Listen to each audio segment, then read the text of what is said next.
Bismillahirrahmanirrahim. Alors, toujours avec le chapitre application linéaire, cette fois-ci, nous allons voir le noyau d'une application linéaire. Allez, on passe directement à la définition. Qu'est-ce qu'on a?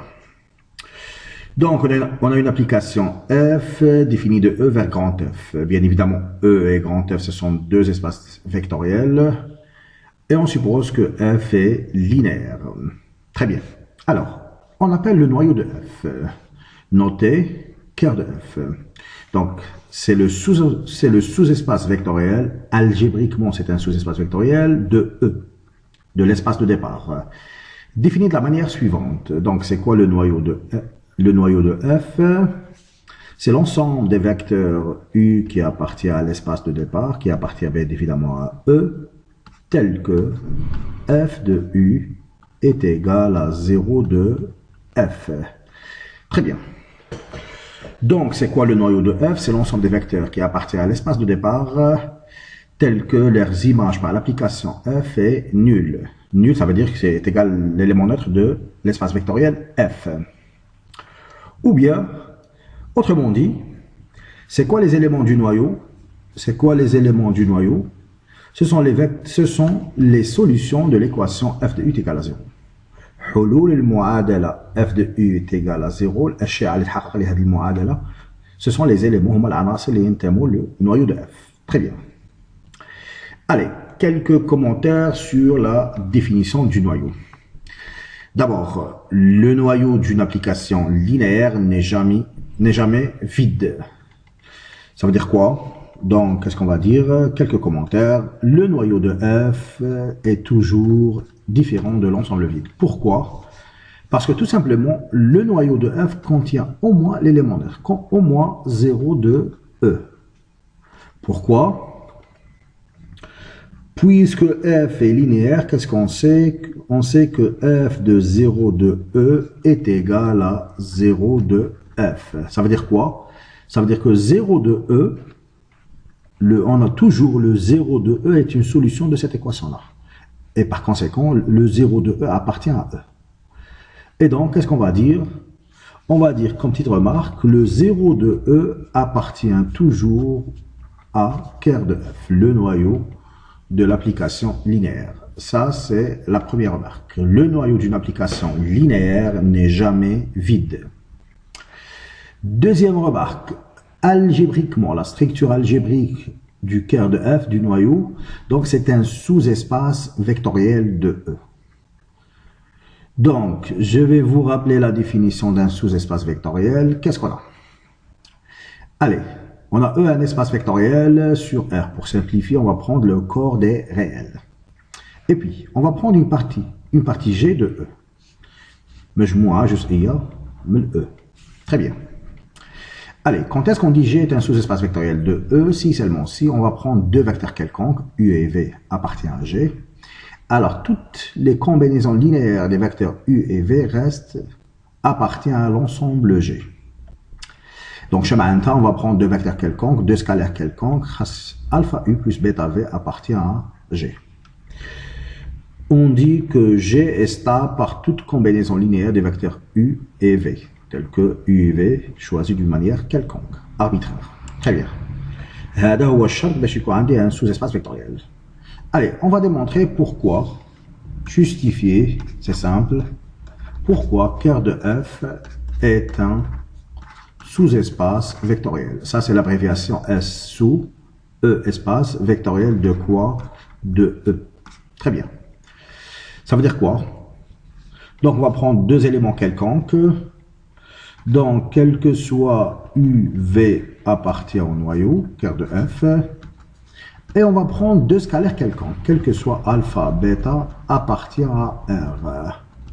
Qu'est-ce qu'il faut démontrer? Il faut démontrer la chose suivante. Alpha U plus bêta V appartient toujours au noyau de F.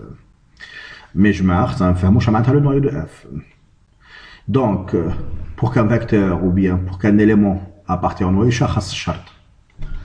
نعاودوها غير بشويه باش يكون عندك شعاع ينتمي للنويو. الشرط هو خاص الصورة تاعها تكون معدومة. L'image de ce vecteur là est égale à 0. Voilà la condition. Allez, on va traduire ça. U appartient à cœur de F. Donc, qu'est-ce qu'on a? U appartient au noyau, cœur de F, et V appartient à cœur de F. Ceci est équivalent de dire quoi? Tout simplement, on a F de U est égal à 0 de F, et F de V est égal à 0 de F. Ça, c'est par hypothèse. Allez, voyons si cet élément appartient au noyau.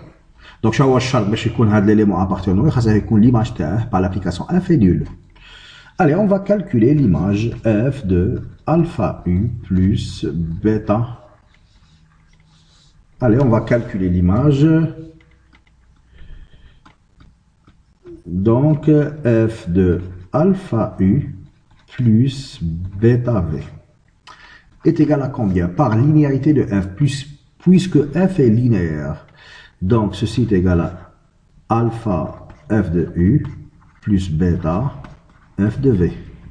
Mais qu'est-ce qu'on sait en fait? F de U est égal à 0 et F de V est égal à 0. Donc, donc F de U est égal à 0 et F de V est égal à 0. 0 de F, hein, l'élément neutre de F. Et donc, ceci est égal à 0 de F. Donc, ceci implique que alpha U plus bêta V appartient à cœur de F. Très bien. Donc, on vient de justifier que le noyau de F est bien un sous-espace vectoriel de E. Très bien. Allez, on passe aux exercices maintenant. Un exemple très simple. Donc, exemple, qu'est-ce qu'on a? On a F, une application définie de R2 vers R2. Donc, on suppose qu'elle est linéaire, bien évidemment. Donc, il va associer chaque couple XY, son image F de XY est égale à la première composante X moins Y, et puis la seconde composante X plus Y. Allez, l'objectif, déterminer le noyau de F, les Hoa, cœur de F. En autre cœur de F, ça vient du mot anglais. Le noyau, en anglais, c'est kernel. Donc, on a adopté cette notation cœur de F. Très bien. Allez, je vais aller tout doucement. On va calculer le noyau de l'application F. D'abord, je pose la définition. Donc, c'est quoi la définition? C'est l'ensemble des éléments qui appartient à l'espace de départ. Donc, c'est l'ensemble des couples XY qui appartient à R2. Très bien. Qui vérifie l'équation f de x, y est égal à 0 de R2. Donc, c'est quoi 0 de R2? C'est quoi le 0 de R2? Le 0 de R2, c'est le couple, tout simplement, 0, 0. Très bien. Allez, Chagoulna. Allez. Pour trouver les éléments, ou bien les couples, les vecteurs x, y, il suffit de résoudre cette équation-là. Le noyau, ce sont, les éléments du noyau, ce sont les solutions de l'équation f est égal à 0. Allez. Je pose l'équation f de x, y est égal à 0, 0. Équivalent de dire, je vais remplacer f de x par son expression. F de x est égal à combien? Donc, f de x c'est x moins y, virgule, x plus y est égal à 0, 0. Allez, équivalent de dire, deux vecteurs sont égaux s'ils ont les mêmes composantes. X moins y est égal à 0, et puis x plus y est égal à 0. Donc, j'aurai un système x moins y est égal à 0, et puis x plus y est égal à 0. Très bien. Donc, ceci est équivalent de dire, si je somme les deux équations, je me le adalet, donc ça va être 2x est égal à 0.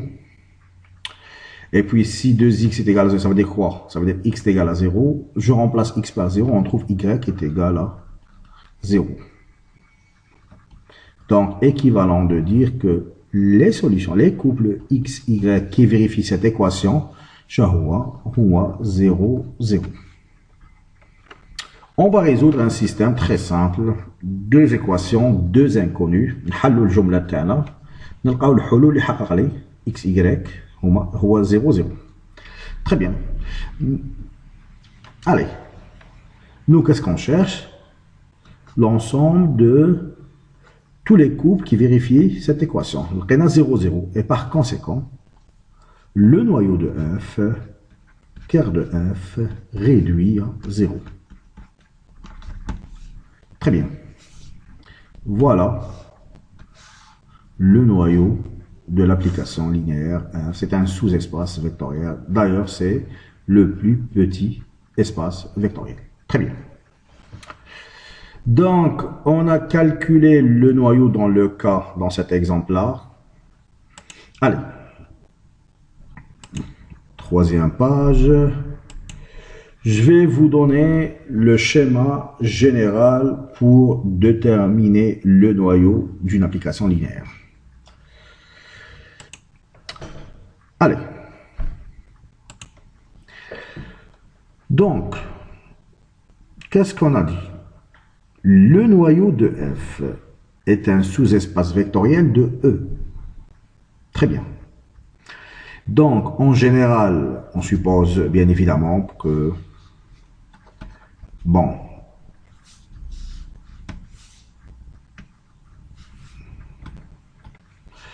on suppose que la dimension de E est finie.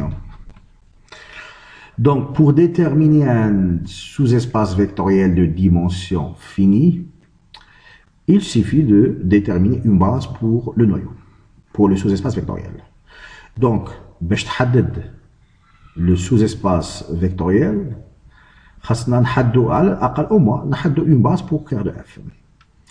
Donc, comment trouver une base pour cœur de f? Donc, d'abord, on doit trouver une famille génératrice. Et puis, on va la démontrer qu'elle est libre. Sinon, si elle n'est pas libre, on va supprimer au moins un vecteur. Très bien. Une fois on a la base, par exemple, j'ai la base, j'ai P vecteur. La base B contient P vecteur, V1, V2 jusqu'à Vp. Donc, à partir de la base, je peux déterminer complètement le sous-espace vectoriel. Donc, la base qui fait le sous-espace vectoriel, c'est tout simplement l'ensemble de toutes les combinaisons linéaires des vecteurs de base.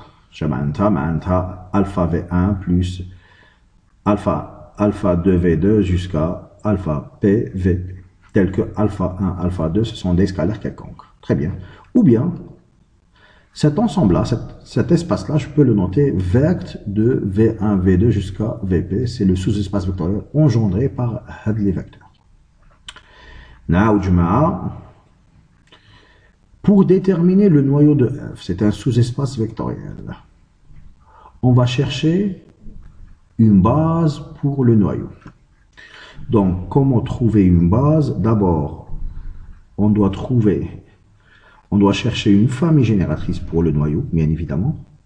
Et puis, on va démontrer qu'elle est libre. Une fois on a la base, par exemple, on a une base pour cœur de f qui contient P vecteurs, V1, V2 jusqu'à Vp. À partir de la base, à partir d'une base B, comment déterminer le sous-espace vectoriel? Donc, le sous-espace vectoriel, comment je peux l'écrire? C'est l'ensemble de toutes les combinaisons linéaires des vecteurs de base. Le sous-espace vectoriel, on va le noter vect. C'est le sous-espace vectoriel engendré par V1, V2 jusqu'à Vp. Très bien. Voilà le schéma général, comment déterminer un sous-espace vectoriel. Allez, par exemple, donc le plan R2. Le plan R2. Donc, on a la base canonique. C'est quoi la base canonique? C'est I et J. Oui ou non? Donc, pour le plan R2, on a une base canonique. La base canonique, c'est le vecteur unitaire I et J. Très bien. Donc, si vous prenez n'importe quel vecteur de R2, n'importe quel vecteur de R2, U, de composante X, Y, donc l'espace vectoriel R2, comment je peux l'écrire? Je peux l'écrire XY appartient à R2, tel que si vous voulez, ou bien je peux l'écrire comme étant une combinaison linéaire des vecteurs de base. معناتها XI plus YJ, tel que X et Y, ce sont des scalaires quelconques. Au lieu de X سميناه alpha 1, au lieu de Y سميناه alpha 2, ce sont des scalaires arbitraires. Très bien. Allez, maintenant on passe à l'exercice. Qu'est-ce qu'on a? Exercice 4. Ou bien page 4, exercice. Qu'est-ce qu'on a? Donc, j'ai une application F définie de R3 vers R3 qui va associer chaque triplet X, Y, Z, son image F de X, Y, Z. Qu'est-ce qu'on a? X moins Y plus 2Z, la première composante. Alors ça, c'est la première composante. Et puis, X moins 2Y plus 3Z, c'est la deuxième composante. Et puis, X plus 5, Y moins 4Z, c'est la troisième composante. Allez, déterminer le noyau de F. C'est ker de F. Allez, on pose la définition. Allez, je vais aller tout doucement. Donc, c'est quoi ker de F? C'est l'ensemble des vecteurs qui appartient à R3. Donc, c'est l'ensemble des triplets X, Y, Z qui vivent dans R3.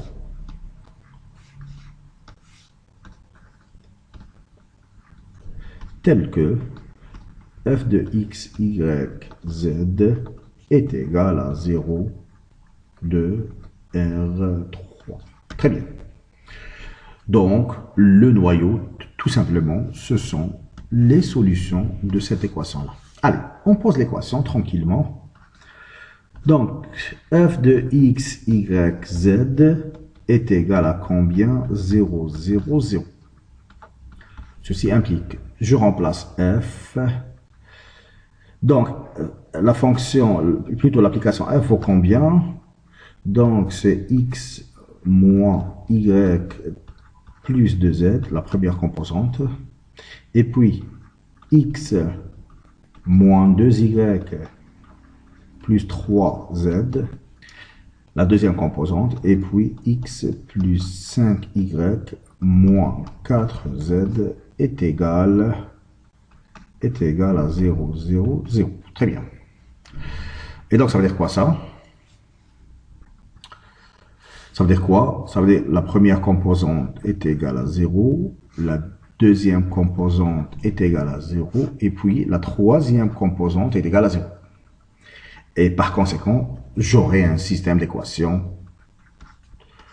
Je pose le système, donc c'est x moins y plus 2z est égal à 0, x moins 2y plus 3z est égal à 0, et puis x plus 5y moins 4z est égal à 0. Très bien. Résoudre l'équation, ça veut dire quoi? Revient à résoudre un système d'équations, trois inconnus x, y, trois équations avec trois inconnus x, y, z. Allez, on va résoudre ce système-là. Qu'est-ce qu'on fait? Allez, qu'est-ce qu'on fait? Comment résoudre un système d'équations? On va choisir, par exemple, les deux premières équations. On va dire les deux premières équations. Donc, qu'est-ce qu'on va faire? On va écrire x en fonction de z et y la même chose en relation avec z ou bien en fonction de z. On va considérer z comme étant une constante. On va prendre seulement les deux premières équations. On va le système. x بدل z ou y بدل z. Et puis, on va remplacer à la fin, dans la troisième équation, x del z ou y del z. دلالة Z. Allez, on travaille. Donc ça, on va la noter, ça c'est la première équation, alors ça c'est la deuxième équation, et puis ça c'est la troisième équation. Pour le moment, allez, on va l'objectif écrire x, y en fonction de z. Donc on va éliminer x. Comment éliminer x? Allez, comment éliminer x?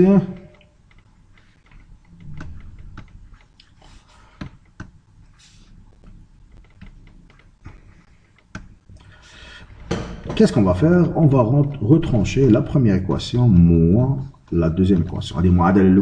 Pour éliminer x. Donc, qu'est-ce qu'on aura? Moins y, moins, plus 2y. Donc, moins y plus 2y, ça va être y.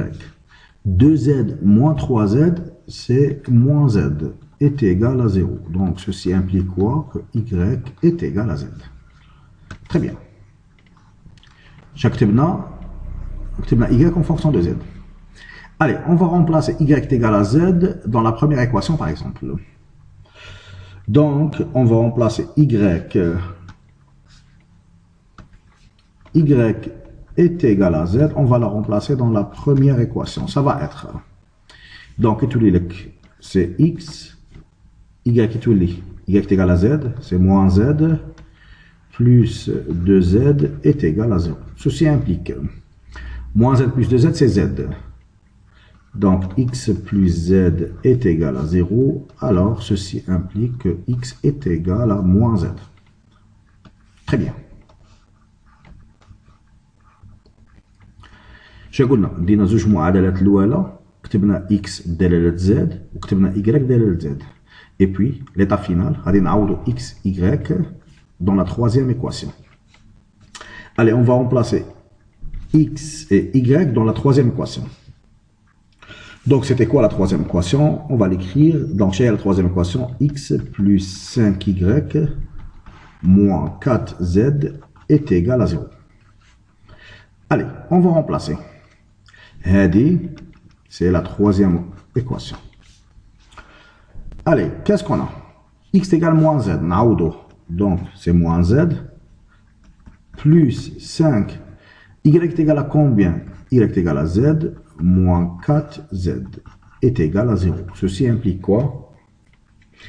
Donc, moins z plus 5z, c'est 4z. Donc, c'est 4z moins 4z est égal à 0. Très bien. Et alors, d'où, qu'est-ce qu'on a? Bon, je peux faire sortir z en facteur. Donc, on rajoute z en facteur, mais allez, je vais faire les étapes. Donc, ça va être quoi? 4 moins 4 fois z est égal à 0. Ceci implique quoi? Que 0 fois z est égal à 0. Très bien. Donc, qu'est-ce que j'aurai? Quelles sont les valeurs de z qui vérifient cette équation? شمعنتها شو هما الأعداد الحقيقية z اللي نضربوا في 0 يعطيني 0. Donc, toutes les valeurs z appartiennent à R arbitraire. Toutes les valeurs de z qui appartiennent à R vérifient cette équation. Et donc, qu'est-ce qu'on a? Qu'est-ce qu'on a? Donc, je répète, on cherche à résoudre l'équation f de x, y, z est égal à 0. Donc, ceci est équivalent de dire, qu'est-ce qu'on a trouvé? Donc, on cherche les éléments. Les triplés x, y, z. L'objectif, نحوسو les triplés x, y, z. Les حقوا المعادلة. شلقينا. Ça, je vais réécrire ça. Donc, qu'est-ce qu'on a trouvé? On a trouvé x est égal à moins z, y est égal à z, et puis le choix de z est arbitraire, quelconque. Très bien. Alors, ker de f, c'est quoi ker de f? On cherche l'ensemble des triplés qui vérifient cette équation. Et donc, l'ensemble des triplés, les éléments qui appartiennent à ker de f, est égal. Donc, je remplace x. X est égal à combien? Moins z. Je remplace y. Y est égal à combien? Z et puis Z, quelconque. Je peux faire sortir Z en facteur. Donc, on aura moins 1, 1, 1. Très bien. Et donc, les éléments X, Y, Z qui appartiennent au noyau s'écrivent de cette façon-là, tel que Z appartient à R. Et donc, qu'est-ce qu'on peut dire là? Donc, quel que soit X, Y, Z appartient à cœur de F, donc, elle s'écrit de la façon suivante, Z par un vecteur fixé que je vais le noter V1. Donc, la première remarque, on va définir la famille B quand il y a un seul vecteur, V1. Donc, c'est moins 1, 1, 1. Donc, Hadi est une famille génératrice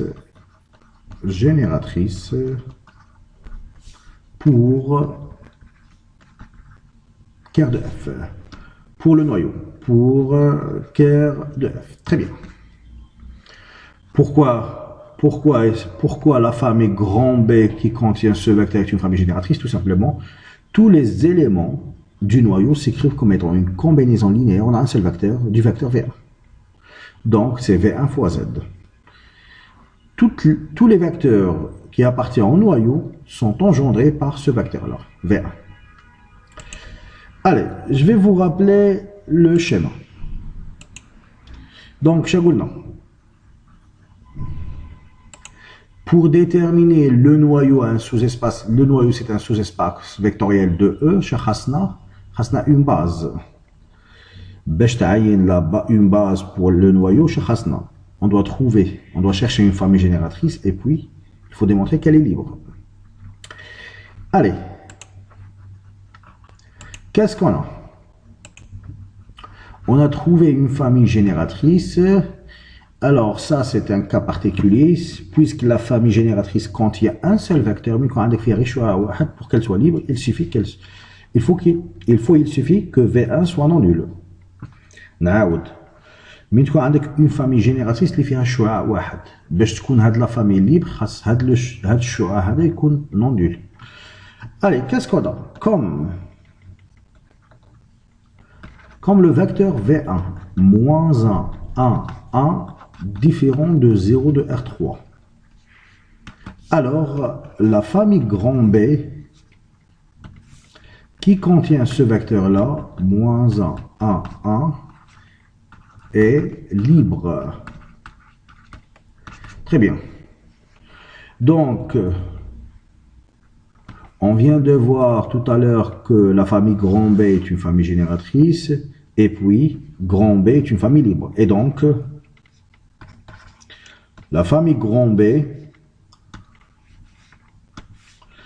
cette famille est une base pour cœur de F.